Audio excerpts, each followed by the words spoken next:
All right. Is everybody enjoying NAMM? Yeah? All right. You know, it's quieter over here than it is over there. Anyway. You know, whenever you have a gathering of business people like NAMM, conversations naturally drift to profit and things like that, and it's understandable. But we all need to understand that profit, in truth, is really nothing more than a measure of performance, and it has nothing to do with the purpose that drives a business. And that's what I'd like to speak to you about, what we do as an industry. Little less than 2,400 years ago, a guy named Plato laid out his ideas about music. He said that rhythm and harmony find their way into the secret places of the soul and make the soul graceful. He said that through music, the soul learns rhythm and harmony, and in so doing, develops a disposition towards justice. And he asked, how could a man who is harmoniously constituted ever be unjust? He believed that people that lacked musical ability shouldn't be allowed to manage or govern. These are some pretty, maybe a point.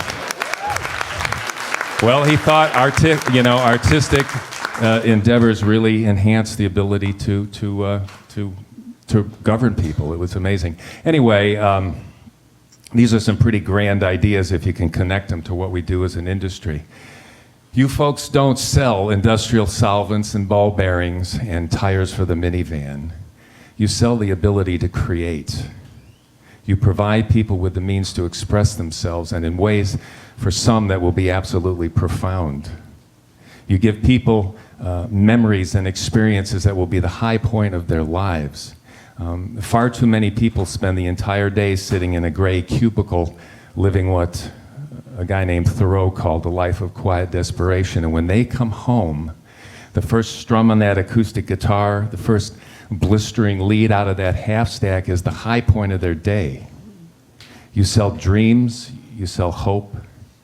The ability to reason, to think conceptually, to create something out of nothing. This is what actually separates human beings from the animals. And the highest use of that faculty is creativity. The great English historian Paul Johnson said that creativity is the sovereign remedy for the ills of our existence, and Einstein thought it was more important than knowledge. And to me, it's the ultimate expression of what it actually means to be a human being. Compare that to the guy at the mall selling washer and dryer sets, okay? The young guy, 15 years old, decides he wants to be a rock star. First off, it's doable. He can't be a real estate mogul or a neurosurgeon, but he can be a rock star. He's seen it done hundreds of times, and with that comes admiration and respect and self-worth. That's what you're selling.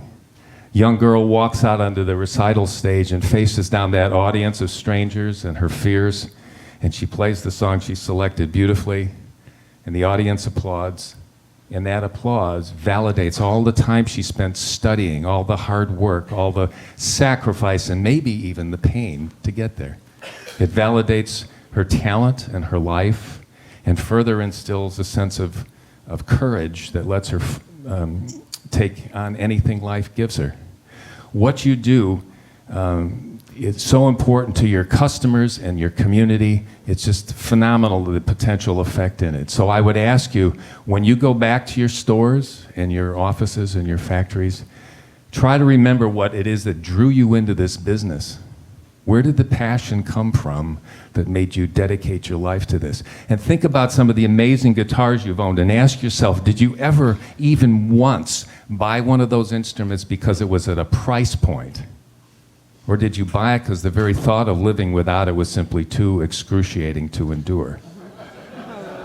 And let those memories and those feelings and those emotions not only drive your business, but define it, because those are the exact same things that are driving your customers. Thanks. Have a great NAMM.